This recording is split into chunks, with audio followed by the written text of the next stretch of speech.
so I'll lift the spoiler warning for this. I'm curious in terms of picking which characters wound up being on the team to go to Barcelona. Did you always know who it had to be, or was there any trial and error during the writing process? There was discussion. This was a thing, once we knew that there were, 6 people who were going, there was some that were pretty obvious from a storytelling standpoint of people that would just make sense to be there. But then there were the fringes, and then there were the surprises. It was making choices like, Hawk suddenly on the outside looking in, a guy who won the All Valley on the outside looking in. A character like Devin, who you wouldn't necessarily expect to be in that top 6, doing some things that you wouldn't expect out of that character, but when the pressures are on, sometimes people make bad choices.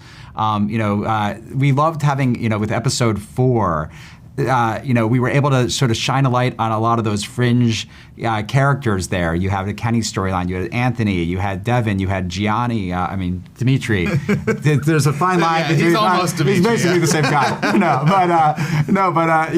It was fun to basically be able to have an episode where you're looking at all those characters, and then there's the whole element of the captains.